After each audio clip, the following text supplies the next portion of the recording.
kawat misteri meninggalnya Brigadir J. Di pagi hari tadi saya sudah mengunggah tentang ringkasan berita bersumber dari media sosial, berita-berita dari ada Tempo, ada Kompas. Saya kumpulkan menjadi satu, saya rangkai menjadi poin-poin di mana yang perlu kita perhatikan di sini, bahwa Bapak Jenderal Polisi Listio Sigit sudah tegas dalam menyikapi peristiwa ini.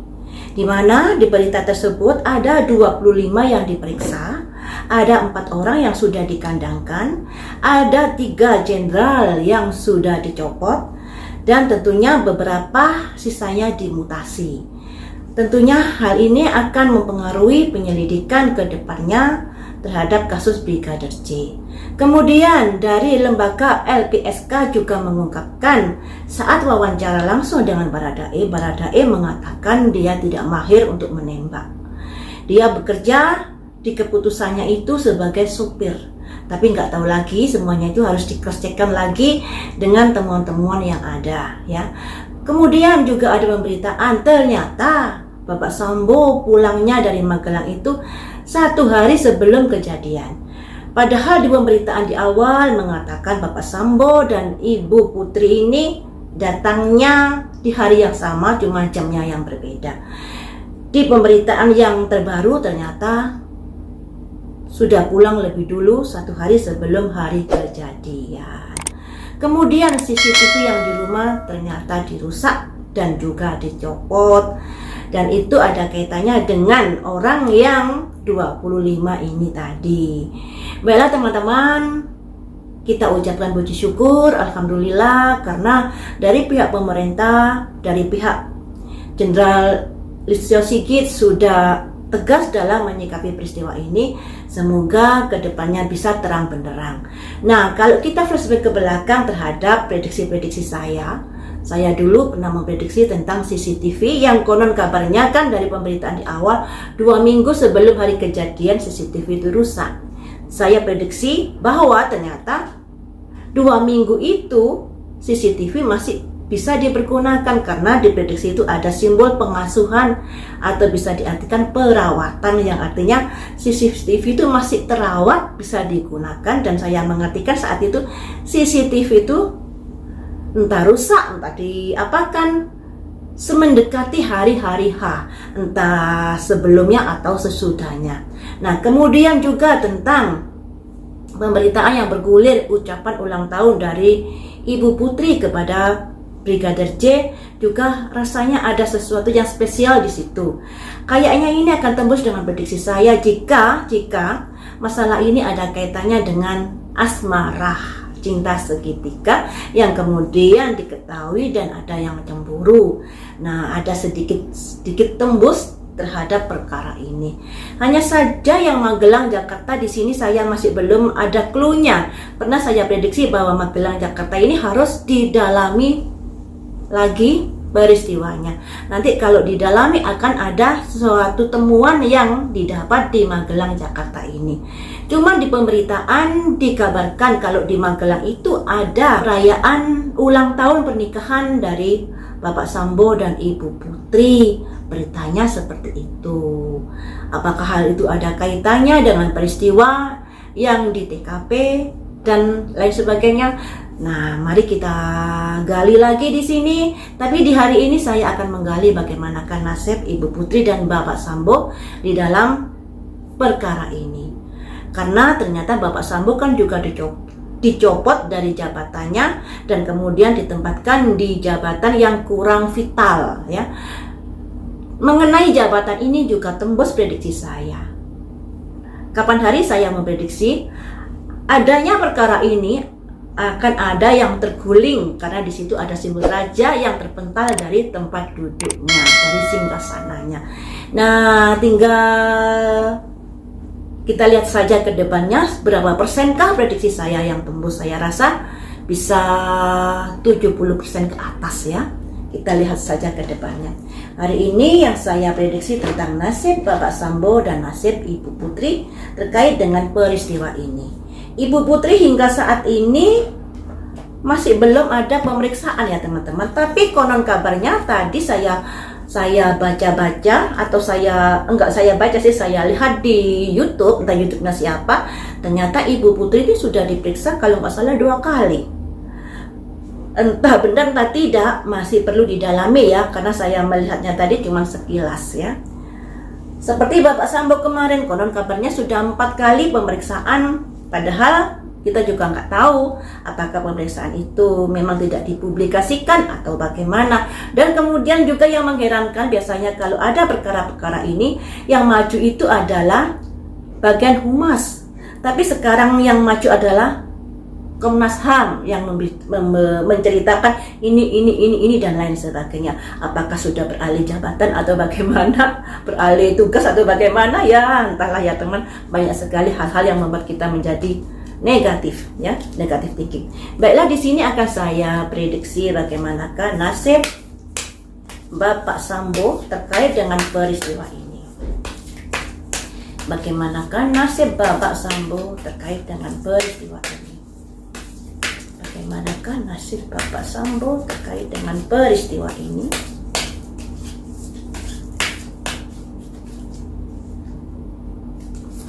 Ada simbol forest bridge. Forest lambangnya kayak pohon di tengah hutan. Bisa diartikan bernafas ya, bernafas di sini. Selanjutnya, bagaimanakah nasib Bapak Sambo dalam perkara ini? Ada reflection. Apa yang akan terjadi itu merupakan hasil dari apa yang sudah diperbuat. Selanjutnya, endingnya bagaimanakah nasib Bapak Sambo di sini? Ada simbol emergency, kondisi darurat. Nah, dari 3 kartu ini bisa diartikan untuk saat ini Bapak Sambo masih bisa bernafas lega karena masih sebagai saksi. Tapi teman-teman, kedepannya ada kondisi-kondisi yang warning, emergency di sini yang harus diwaspadai oleh Bapak Sambo.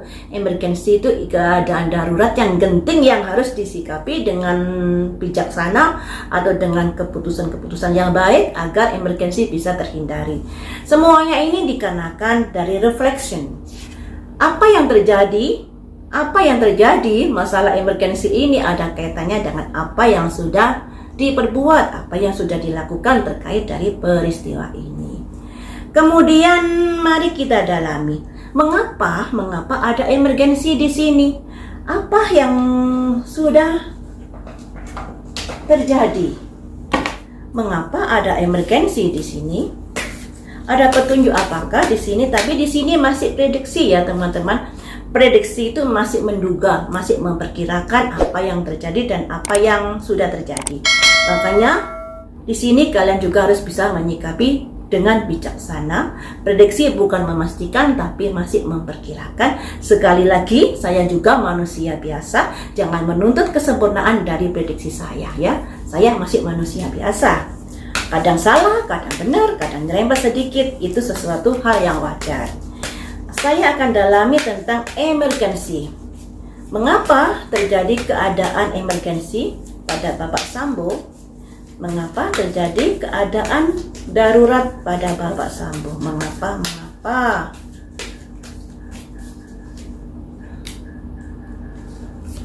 Ada simbol great gratitude, ucapan rasa terima kasih. Selanjutnya, mengapa ada keadaan darurat? Ada simbol a creative endeavor, usaha-usaha yang sudah dilakukan. Usaha-usaha terkait apakah? Dark thought, pikiran gelap atau niatan gelap. Selanjutnya, pikiran-pikiran gelap yang diwujudkan dalam usaha apa? Hidden motivasi, ada usaha-usaha tersembunyi di sini. Usaha-usaha tersembunyi itu seperti apakah? Teman dan kolega keluar. Teman dan kolega ini keluar juga saat saya memprediksi Baradae, di mana Baradae ternyata kan sudah ditetapkan sebagai tersangka, tapi kalau Baradae bernyanyi, teman dan koleganya juga akan bisa terseretnya. Seperti itu. Nah, ini kembali lagi prediksi tentang Bapak Sambo. Di sini Bapak Sambo kenapa emergensi? Karena terkait dengan usaha-usaha yang sudah dilakukan, yang ada kaitannya dengan motivasi-motivasi tersembunyi yang melibatkan dengan teman dan koleganya. Nah, sudah melibatkan teman dan koleganya terkait dengan apa yang terjadi di dalam peristiwa Brigadir J di tempat rumah dinasnya tersebut. Jadi kondisinya Pak Sambo ini sangat-sangat emergensi di sini. Nah, untuk melewati ini tentunya Bapak Sambo harus bisa membuktikan bahwa dirinya tidak tersangkut dengan bukti-bukti dan alat bukti yang betul-betul kuat. Harus bisa membuktikan hal itu, karena masalah proses hukum adalah masalah pembuktian, bukan sekedar prediksi, bukan sekedar asumsi dan lain sebagainya. Seperti itu ya, ini untuk Bapak Sambo. Kemudian saya kocok lagi untuk kondisi Ibu Putri. Sampai saat ini Ibu Putri kayaknya lebih nyaman berdiam diri ya teman. Walaupun ada di YouTube-nya siapa tadi, ternyata Ibu Putri sudah diperiksa 2 kali. Tapi entah benar entah salah ini ya, masih perlu digali lagi. Ibu Putri,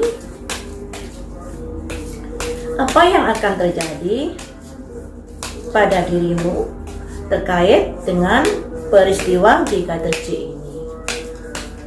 Apa yang akan terjadi pada dirimu terkait dengan peristiwa Brigadir J ini? Ada simbol passion, semangat. Apa yang akan terjadi pada dirimu terkait dengan peristiwa ini? Styleness. Masih ada misteri di sini teman-teman. Mungkin Ibu Putri masih belum mau terbuka terhadap apa yang sudah diketahui. Selanjutnya, apa yang akan terjadi dalam dirimu terkait dalam peristiwa ini? Emergensi keluar juga. Jadi baik Pak Sambo maupun Ibu Putri ternyata ada kondisi-kondisi darurat. Nah, untuk Ibu Putri di sini ada simbol passion, semangat untuk styleness, semangat untuk menutup diri yang ada kaitannya dengan kondisi yang dia ketahui.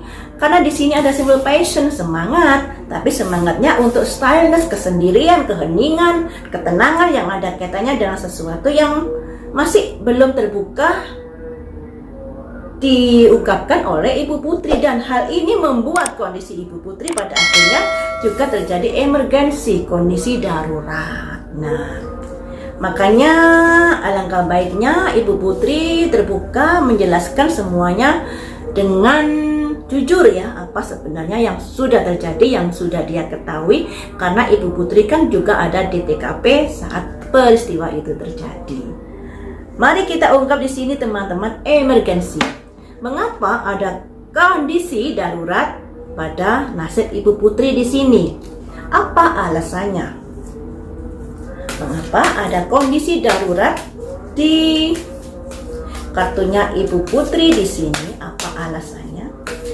Mengapa ada kondisi darurat di kartunya Ibu Putri? Alasannya apakah?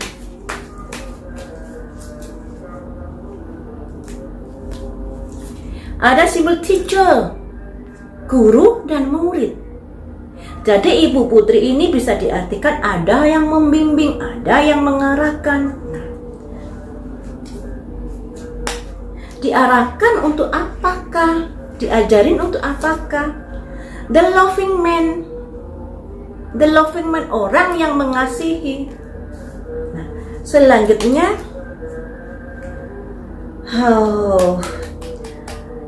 apa yang alasan apa yang membuat Ibu Putri ini ada emergensi, ada transformasi, ada perubahan? Selanjutnya, perubahan itu untuk apa? Untuk kindred partnership, hubungan kemitraan.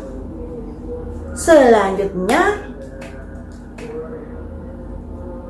tujuannya apa? Tujuannya optimis, memberi rasa percaya diri. Jadi seperti ini teman-teman. Untuk Ibu Putri ini ada simbol 3. Ada misalnya ada skenario yang mengharuskan Ibu Putri harus begini.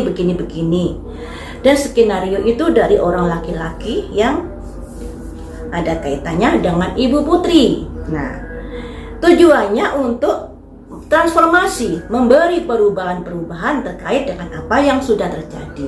Makanya di sini ada sebuah kondisi kerjasama antara Ibu Putri dengan antara orang-orang yang terkait, dan makanya di sini agar kondisi-kondisi perkara ini bisa optimis terkaburkan dari cerita yang sesungguhnya. Seperti itu ya. Jadi Ibu Putri ini juga menghadapi tekanan dari orang-orang di sekitarnya yang terkait dengan peristiwa ini. Makanya serba bakewo juga, saya bicara nanti salah, tidak sesuai dengan skenario, saya harus bagaimana dan lain sebagainya. Makanya di sini kondisi Ibu Putri juga dalam keadaan darurat ya, dalam keadaan darurat. Sekali lagi saya ingatkan, ini masih sebatas perkiraan, praduga-praduga, sama halnya dengan asumsi-asumsi ya teman-teman. Jadi harus dibuktikan dulu dengan kenyataan yang ada. Nah, selanjutnya akan saya gali tentang nasib Baradae. Baradae ini sudah ditetapkan menjadi tersangka dalam kasus ini. Tentunya menetapkan itu kan harus ada alat bukti. Apakah alat buktinya itu sudah ada? Ya, kita juga kurang tahu ya, karena selama dalam proses perkara ini tidak ada satupun alat bukti yang ditunjukkan ke media massa, ke publik. Saat rilis perkara ini pun tidak ditunjukkan pistolnya yang dipakai ini, terus gimana-gimana, tidak, cuma sekedar keterangan, penjelasan. Tidak ada satupun alat bukti yang di-upload, di media massa, di publik ya. Makanya kita juga tanda tanya, apa memang sudah ada buktinya atau kagak dan lain sebagainya. Dan itu wajar kita bertanya-tanya karena memang kita nggak tahu, tidak ditunjukkan alat bukti yang ada. Mengenai Baradae, mari kita ungkap. Baradae di awal kasus dinyatakan sebagai penembak jitu. Tapi di akhir-akhir ini setelah dia diwawancarai dengan LPSK itu apa ya? Lembaga Perlindungan Saksi, intinya itu, diketahui bahwa Baradae menyatakan dia tidak mahir dalam menembak. Makanya di sini akan saya prediksi bagaimanakah nasib Baradae terkait dari peristiwa ini. Bagaimanakah nasib Baradae terkait di peristiwa ini.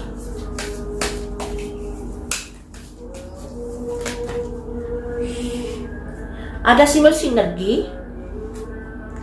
Sinergi itu ibaratnya kondisi yang bagus, atau sinergi itu ada hubungan yang harmonis dengan peristiwa ini.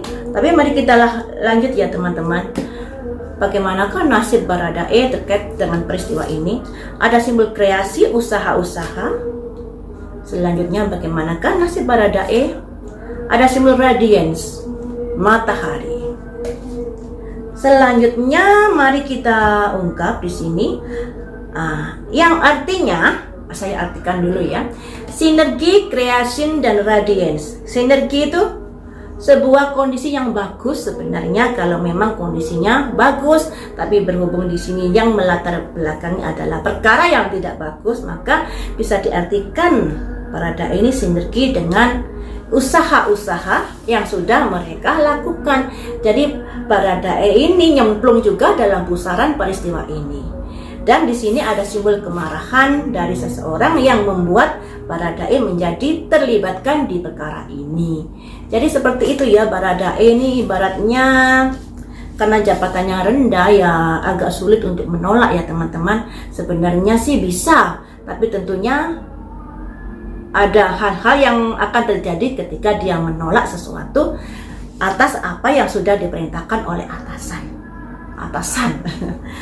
Baiklah, di sini akan saya prediksi Creation ini usaha tentang apakah? Kreasi ini usaha tentang apakah yang ada kaitannya dengan Baradae? Kreasi ini ada usaha apakah terkait dengan Baradae? Kreasi yang melibatkan Baradae. Ada back and forth, naik turun. Kondisi yang tidak stabil. Skenario yang bisa berubah. Mungkin seperti itu ya. Kemudian naik turun ini kenapa? Dalam hal apa? Dalam hal your higher self, seseorang yang merasa dirinya paling benar. Nah, selanjutnya, mengapa kamu dilibatkan dalam perkara ini? Karena joyous fun simbolnya anak-anak yang sedang berbahagia. Selanjutnya, mengapa kamu dilibatkan dalam perkara ini? The vast universe. Selanjutnya ada komitmen. Jadi seperti ini, seperti yang saya bilang tadi, sebagai seorang yang memiliki pangkat yang rendah, tentunya Baradae tidak memiliki kuasa yang kuat di dalam menentukan sikapnya yang ada kaitannya dengan bosnya. Makanya di sini ada simbol naik turun terkait dengan perkembangan yang ada. Kenapa saya bilang terkait dengan perkembangan yang ada?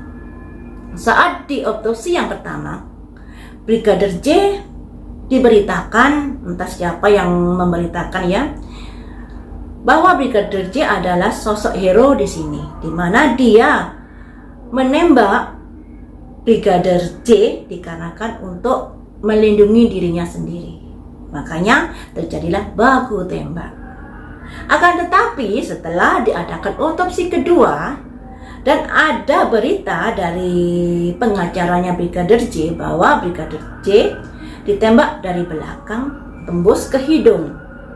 Tentunya tidak baku tembak. Kalau baku tembak kan berhadap-hadapan, tapi ini kenapa kok dari belakang tembakannya yang tembus di kepalanya? Nah, akhirnya pemberitaan tentang Baradae berubah skenarionya, bahwa Baradae menembak bukan untuk membela diri. Saya bilang skenarionya berubah, entah memang begitu atau tidak loh ya, saya sekedar ngomong di sini. Karena dari pernyataan yang pertama dan kedua berbeda, sangat-sangat berbeda, bertolak belakang sekali. Mengapa hal ini terjadi? Peristiwa itu terjadi karena ada seseorang yang merasa paling tinggi, seseorang yang merasa paling benar. Nah, kenapa Baradae terkait di sini? Ada simbol komitmen bersama, ada kaitannya dengan joyous fun, kebahagiaan bersama. Anak-anak yang berbahagia bisa diibaratkan pegawai-pegawai yang berbahagia. Dan di sini ada the vast universe, rasa kasih sayang yang luar biasa atau rasa kesetiaan yang luar biasa kepada atasan. Seperti itu ya teman-teman. Jadi mengapa Baradae sampai terlibat? Semuanya itu sebagai bentuk ketaatan kepada atasan. Juga di sini ada komitmen, juga ada simbol joyous fun, kebahagiaan bersama. Nah, seperti itu teman-teman. Lain waktu kita sambung lagi dengan prediksi yang lainnya. Saya ingatkan sekali lagi, prediksi ini sekedar perkiraan atau praduga. Jadi masih belum bisa dipastikan kebenarannya. Apalagi ini dalam proses hukum, kebenaran hanya bisa ditentukan dengan adanya alat bukti. Ya, sampai di sini dulu. Terima kasih sudah setia menonton di channel saya.